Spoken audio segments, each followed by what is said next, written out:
Morning student. आज आपको शारीरिक शिक्षा में एक मैं प्रेरक प्रसंग सुना रहा हूँ। इस प्रेरक प्रेरक प्रसंग में कई महापुरुषों के उदाहरण आपको बताए जाएंगे। इसमें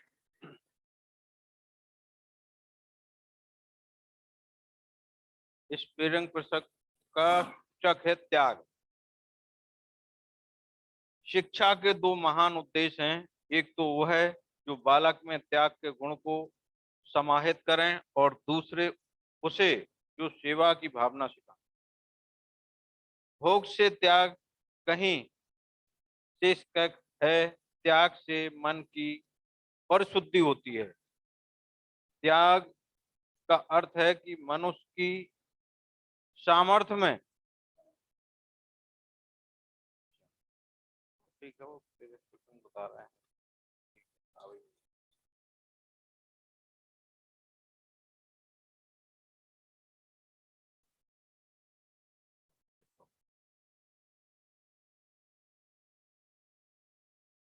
त्याग का अर्थ है कि मनुष्य सामर्थ्य में जो है उसे दूसरे के हित में लगा दे।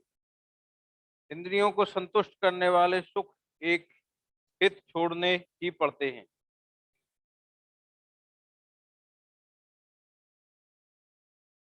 पर शुद्धि यानी व्यक्ति जब किसी प्रकार से कई आंतरिक द्वंद भावनाओं से जूझता है, उस समय उसको आत्मशुद्धि की परम आवश्यकता होती है। इस तरह आत्मशुद्धि के लिए उसको स्वयं या किसी के द्वारा जब उसका मार्गदर्शन किया जाता है तब ही उसकी आत्मशुद्धि संभव है। आत्मशुद्धि के लिए उसको या तो ध्यान का सहारा लेना पड़ेगा या ईश्वर का सहारा लेना पड़ेगा या किसी समाज सेवी व्यक्ति के द्वारा या किसी धार्मिक व्यक्ति के द्वारा। इस प्रकार से जब व्यक्ति का मन पूरी तरह से आत्मशुद्ध हो जाता है तब उसको ये विचारों से एक नई ऊर्जा की प्राप्ति होगी। फिर मनुष्य के सामर्थ्य में जो है उसे दूसरे के हित में लगा दें। इंद्रियों को संतुष्ट करने वाले एक सुख दिन छोड़ने ही पड़ते हैं। आयु के साथ साथ भोग करने की क्षमताएं शिथिल होती जाती हैं। इसी भांति संसार की सभी वस्तुएं नाशवान हैं। उसका मोह करना, मनुष्य के अधिकार में जो कुछ भी है उसे किसी व्यापक लक्ष्य के लिए समर्पित कर देना ही त्याग है। यानी समय के अनुसार आयु की वृद्धि के साथ धीरे धीरे शरीर की क्षमता, मन की क्षमता, अन्य क्षमताएं धीरे धीरे कम हो जाती हैं और व्यक्ति के अंदर एक समर्पित भाव आ जाता है। तुम्हारे पास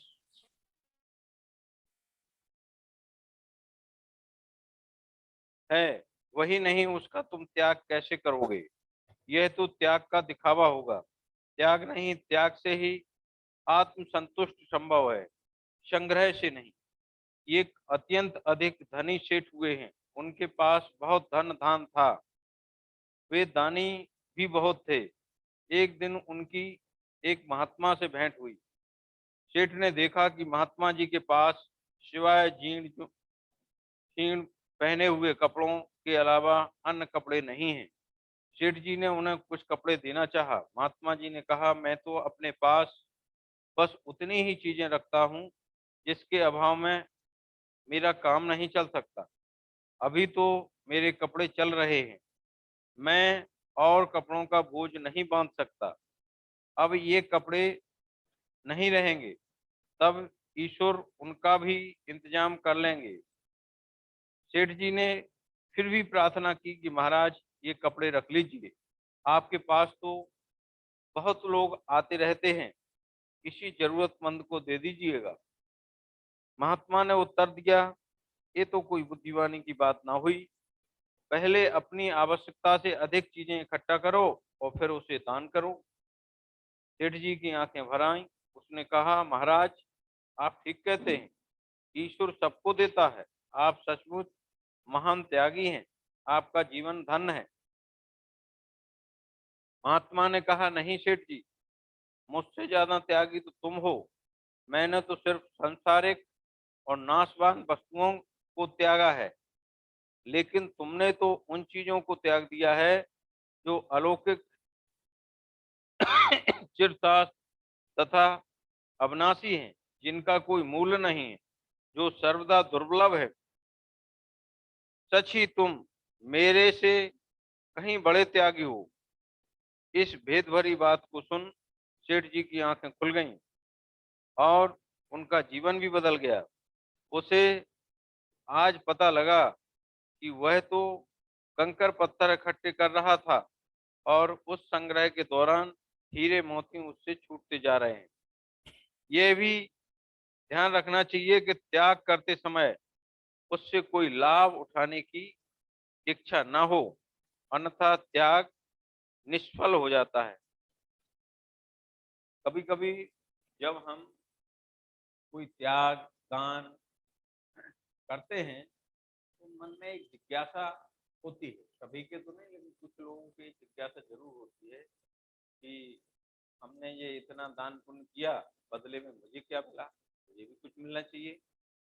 जैसे लोग, मंदिर बन रहा है, मंदिर के लिए लोग दान देते हैं, तो दान देते हैं तो बदले में क्या चाहते हैं कि हमारा मंदिर में नाम लिख जाए, हमारे बच्चों का नाम लिख जाए, हमारी फैमिली का नाम लिख जाए कि हम जो है इस मंदिर में हमने इन सीढ़ियों में इतने पत्थर लगवाए थे या मंदिर में इतने ईंटा दिए थे।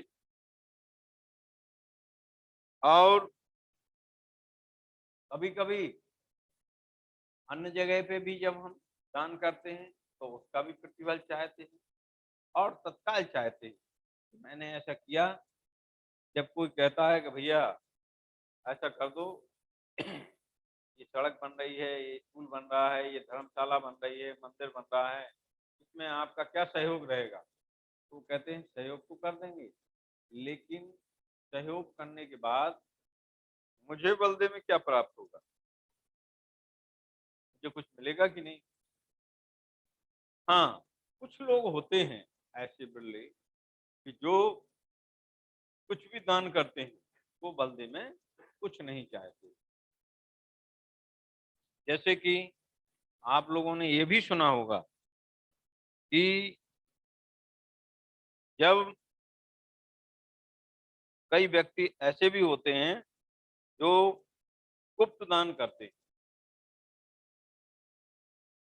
गुप्त दान का मतलब हो गया कि उन्होंने या तो कोई गुल्लक रखी हुई है, कोई हुई तो उसमें जो कुछ धन पैसा डालना चाहते हैं डाल देते हैं, लेकिन अपना नाम नहीं लिखा। मंदिर के लिए कोई लेने के लिए आया, उन्होंने कहा साहब कितने की रसीद बना दें या कितने लिख लें आपके नाम से, उन्होंने कहा कुछ नहीं, ये लिफाफा पकड़िए या इतने ये पैसे पकड़िए और मुझे बदले में कुछ नहीं चाहिए। इस तरह तो गीता में एक उदाहरण मिलता है, जो गर्भ गीता किताब है उसमें ये उदाहरण है। और ये कहा गया है कि जब कोई व्यक्ति किसी को कुछ वचन देकर और उस वचन से मुकर जाता है, यानी धोखा देता है, ऐसे व्यक्ति का जो अगला जन्म होता है वो होता जरूर मनुष्य रूप में है, लेकिन वो जो मनुष्य जीवन की सुख सुविधाएं हैं संभवतः उनसे वंचित रहता है। पता चला मनुष्य जन्म तो मिल गया, लेकिन वो पैरों से विकलांग है या हाथों से विकलांग है, या आंख ही नहीं है उसके, या उसको कानों से सुनाई नहीं देता है, तो ईश्वर उसको ऐसा दंड कोई जरूर देते हैं कि जिससे वो मनुष्य योनि में होते हुए भी, समझते हुए भी, और सारे सामाजिक सुखों से वंचित रह जाता है।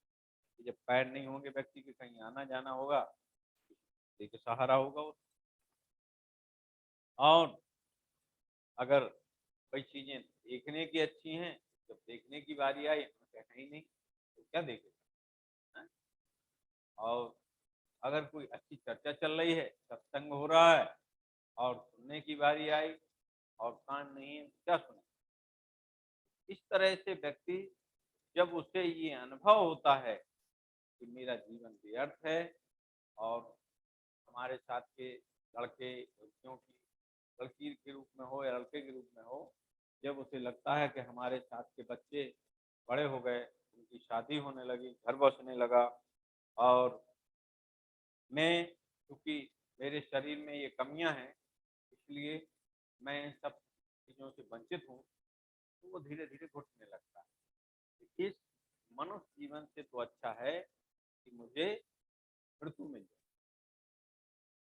इसी तरह और भी उदाहरण है कि ये कहा गया है कि जो गड़ा हुआ धन प्राप्त होता है, तो वो ऐसे व्यक्तियों को प्राप्त होता है जो व्यक्ति अपने इस जन्म में, अपने पूर्व जन्म में, जब किसी को गुप्त दान करते हैं, और गुप्त दान करने के बाद, गुप्त दान यही हो गया जो मैंने बताया आपको, कि पेटी में डाल दिया, लिफाफा बना के दे दिया, या किसी को दान कर दिया लेकिन अपना नाम शो नहीं किया, या किसी से भिजवा दिया, गरीबों की सहायता करा दी, लेकिन अपना नाम शो नहीं किया कि ये दान मैंने किया।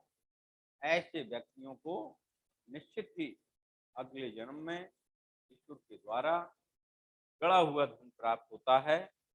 ऐसे व्यक्ति, उसका, उन्हें ये प्रतिफल जरूर मिलता है। तो इसमें ये उदाहरण जो आया था, इसके लिए मैंने ये आपको बताया था कि अगर आप इस तरह का कोई त्याग करते हैं और उसका बखान करते हैं, कहते हैं जगह जगह कि मैंने ये किया, मैंने ये किया, मैंने ये किया, तो इस तरह वो आपका किया हुआ पुण्य, आपका किया हुआ दान, और उस वो सब निष्फल हो जाता है। वह तो लालच से किया गया कर्म बन गया है।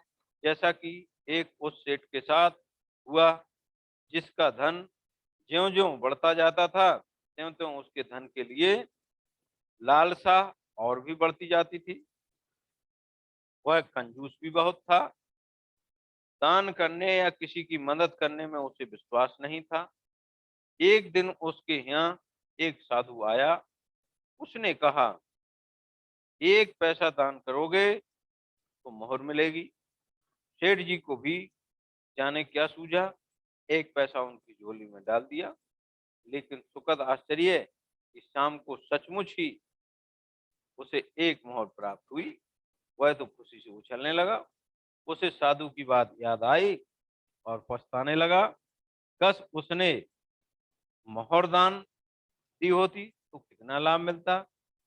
वह पुनः साधु के आने की प्रतीक्षा करने लगा। अगले दिन फिर साधु आया और सेठ ने झट उसकी झोली में एक मोहर डाल दी। शाम ढली और रात भी आ गई, पर मोहर नहीं आई। अब तो वह रोने लगा कि हाथ में आई मोहर भी जाती रही। तभी उसकी अंतर आत्मा में आवाज गूंजी, त्याग फलता है और लोभ छलता है।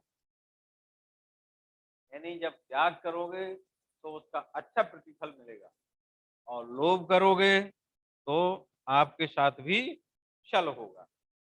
ऐसा ही एक और उदाहरण है जो मैं आपको बताने जा रहा हूँ।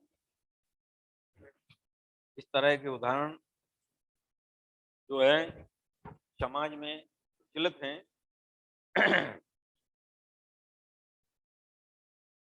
एक गांव की बात है। ये गांव में दूधिया दूध लेने के लिए आता था, और दूध लेने के लिए तो कई लोग उसको दूध देते थे। एक जो है, एक जो साधारण परिवार था, व्यापारी, वो भी जो है, उसके भी भैंसें थी, वो भी दूध देता था।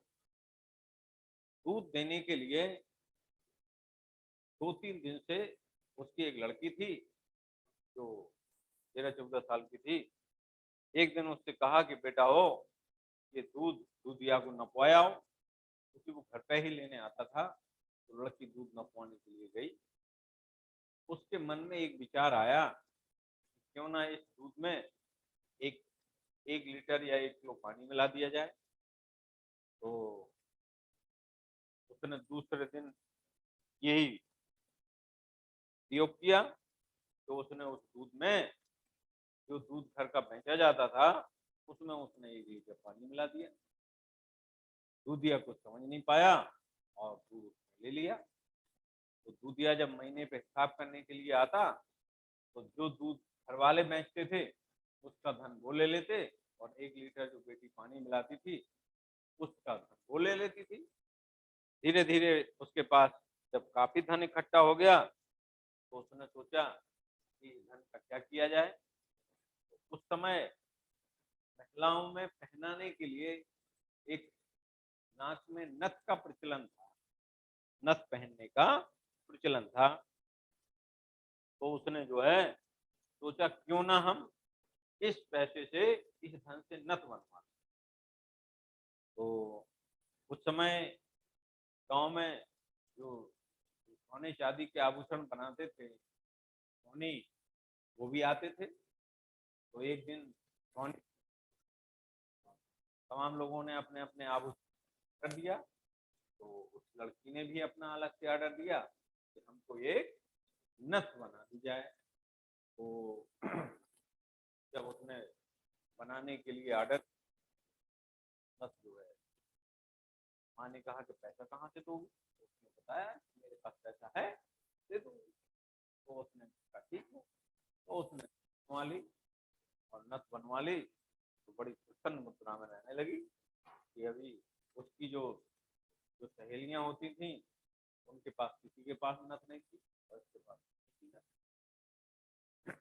लेकिन हुआ कि नथ पहन के खूब झूम झूम चल रही थी, प्रसन्नता जाहिर कर रही थी, कि एक दिन कुएं में पानी खींचने के लिए गई। और जब पानी खींचने के लिए गई तो पानी, क्योंकि रस्सा और बाल्टी के द्वारा खींचा जाता है कुएं से, तो वो रस्सा और बाल्टी लेके पानी खींचने के लिए जब गई कुएं पे, तो उसने पानी खींचा, और पानी खींचने में एकदम रस्सी का झटका लगा, और वो उसकी नाक से रगड़ती हुई रस्सी निकली। तो एकदम नथ में झटका लगा, और नथ जो है कुएं में चली गई। जब वो नथ कुएं में चली गई तो उसको बहुत दुख हुआ, और वो लड़की रोती हुई अपनी माँ के पास गई और कहने लगी कि मेरी सोने की नथ जो है कुएं में गिर गई। पानी खींच रही थी, रस्सी का झटका लगा, माँ को भी रहस्य हुआ कि सोने की नथ कुएं में गिर गई। और क्योंकि सोना हमेशा, किसी भी जमाने का उदाहरण उठा के ले लो, सबसे महंगी धातु मानी गई। तो लोगों को स्वाभाविक है, और उसके लिए एक कहावत भी प्रचलित है कि सोना ना तो मिला भला होता है, और ना गिरा भला होता है। यानी अगर मिले तब भी संकट, और गिरे तब भी संकट, तो लोग चिंतित रहने लगे। ये बात घर के बड़ों के पास पहुंची। जब उसके दादाजी ने ये सुना कि जो है नातिन की नथ कुएं में चली गई, तो उन्होंने कहा, बेटी चिंता करती हो, तुम्हारे पास कहाँ से पैसा आया था कि तुमने नथ खरीदी? तुम कुछ करती तो हो नहीं, कहाँ से पैसा आया था? तुम बता दिया। उसने कहा, दादाजी जो मैं दूध बेचने जाती थी, उस दूध में 1 लीटर मिला देती थी। तो जो दूध का पैसा आता था वो माँ को दे देते थे, और जो पानी का पैसा आता था वो मैं रख लेती थी। और जब धीरे धीरे पैसा ज्यादा हो गया, एक दिन सोनी आया, सोने के आभूषण दिखाए तो मुझको पसंद आ गई और मेरे पास पैसा था, तो हमने उस पैसे से जो है बनवा ली। तो अच्छा ये बात है। हाँ, तब उन्होंने एक कहावत कही है कि पानी का धन पानी में और ना खनी बेईमानी में। यानी जो पानी का धन था, आपने दूध में पानी मिला के दिया और वो पानी का पैसा आया था, उससे आपने सोना खरीदा, सोने की नथ बनवाई, तो वो पानी में ही चली गई। और जो आपने बेईमानी की, जो आपने अपराध किया, बेईमानी की, उसका क्या हुआ कि उससे आपकी नाक छन गई, फट गई। इस तरह ये किस्सा कहानी या उदाहरण ये इसलिए सुनाए जा रहे हैं कि इससे हम इन पर चलें, विचार करें कि कभी भी हमें किसी भी व्यक्ति को धोखा नहीं देना चाहिए।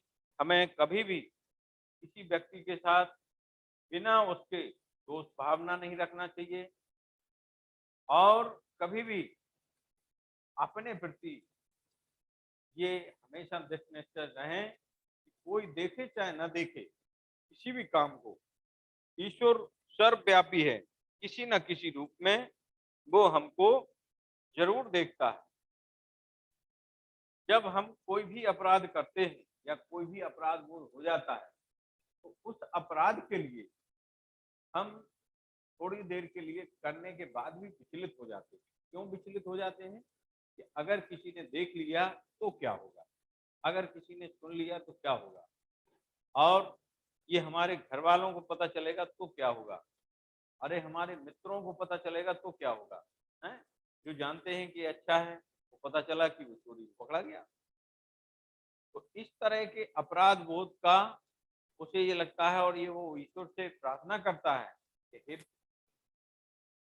गलती हो गई तो हो गई, इसके लिए हमें क्षमा करें और आगे हम इस प्रकार का घटना की पुनरावृत्ति नहीं करेंगे। लेकिन जब वो एक बार बच जाता है उस घटना से, तो फिर आगे उसका मन और बढ़ जाता है और वो फिर अपराध करने लगता है। यानी वो जब तक करता है जब तक पकड़ा नहीं जाता। तो इसी तरह मैं इसको और आगे बढ़ाता हूं कि अंतर आत्मा में आवाज गूंजी, त्याग फलता है और लोभ छलता है। त्याग करते समय अहंकार का भाव नहीं होना चाहिए, क्योंकि ईश्वर ने त्याग करने का सामर्थ्य अपनी करुणा से दिया है। यदि हम किसी को कुछ दे रहे हैं तो फिर उसमें अभिमान या अहंकार कैसा? ये एक स्वाभिमानी भिखारी था जो एक नगर में गंगा के किनारे अपने सामने एक कटोरा रखकर चुपचाप बैठा रहता था। वह किसी के सामने हाथ फैलाता था, न गिड़गिड़ाता था। जो उसने कटोरे में डाल दिया वह उसी से संतुष्ट हो जाता था। एक दिन उस एक दिन आदमी, उसका भारी भरकम शरीर था, बढ़िया कपड़े पहने हुए था, हाथ में अंगूठी, गले में सोने की जंजीर थी, उसके सामने से गुजरा। भिखारी ने उसकी ओर कटोरा बढ़ाया। उस आदमी के चेहरे पर तिरस्कार के भाव आए और फिर भी उसने 1 रुपए का एक सिक्का निकालकर उस भिखारी के सामने जमीन पर फेंक दिया और आगे बढ़ चला। तभी भिखारी ने उसकी तरफ सिक्का फेंकते हुए कहा कि मुझे तुम्हारा सिक्का नहीं चाहिए, तुम मुझसे भी गरीब हो। यह सिक्का देते हुए तुम्हारा मन दुख रहा है, फिर भी अहंकार की तुष्टि के लिए मुझे तिरस्कृत कर त्याग का पाखंड कर रहे हो। इस तरह उस भिखारी की बात सुनकर वह आदमी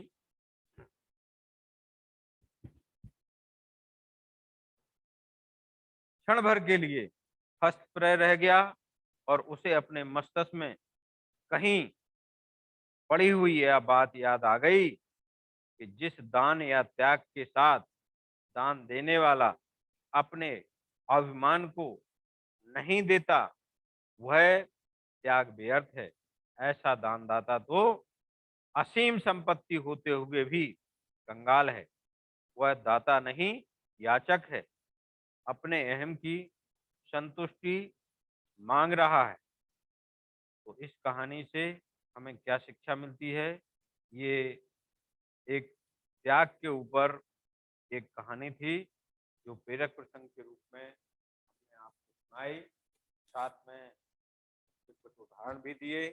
इस कहानी से हमें ये शिक्षा मिलती है कि जब भी हम किसी को किसी प्रकार का दान दें, तो मन में ये नहीं आना चाहिए कि हमने जो है उसको इतने पैसे दे दिए, मैं तो बहुत बड़ा दानी हूँ। इस प्रकार का भाव नहीं आना चाहिए। अगर इस प्रकार का भाव आता है तो हमारा धन दान देना व्यर्थ हो जाता है। कभी भी किसी भी व्यक्ति को अगर आप किसी भी प्रकार से भूखे को भोजन खिलाते हैं, जिसके पास वस्त्र नहीं है उसे वस्त्र देते हैं, या जिसके पास अन्न नहीं है उसे अन्न दान देते हैं, तो हमारे मन में ये भाव नहीं होना चाहिए कि ऐसा, क्योंकि पीरियड समाप्ति की ओर है। आपको आगे फिर बताऊंगा। इसी तरह उदाहरण हमारे इतिहास में राजा हरिश्चंद्र का भी मिलता है कि वो जब भी दान देते थे, तो दान देते समय वो चेहरा ऊपर नहीं करते थे, नीचे करते थे। तो कई लोगों के मन में ये जिज्ञासा आई कि दान देने वाला तो अपना चेहरा गर्व से ऊपर करता है, तो ये राजा साहब नीचे क्यों कर रहे हैं? एक दिन किसी ने उनसे पूछा तो उन्होंने कहा कि मैं कुछ दान करता हूँ, ये चूंकि मेरी निजी संपत्ति नहीं है, इस राज्य की संपत्ति है, क्योंकि राज्य का राजा मैं हूँ, इस नाते मैं इस संपत्ति का इतना हिस्सा कर देता हूँ। व्यक्ति ये नहीं सोचता है, ये विचार करना चाहिए कि जो कुछ है वो कहीं ना कहीं से हमारे सत्कर्मों का पुण्य फल है, और जो कर्म करता है या बुरे कर्म करता है, आज नहीं तो निश्चित कल किसी ने भी किसी के साथ दगा किया है। दगा किसी का सगा नहीं होता। कहावत है ये कि दगा किसी से भी रिश्तेदारी नहीं निभाता। अगर आपने किसी के साथ दगा किया है तो उसका उत्तर आपको दगा के रूप में ही मिलेगा। मैं बात समाप्त करता हूँ। आप सभी इस प्रसंग से जरूर शिक्षा लें और वो अपने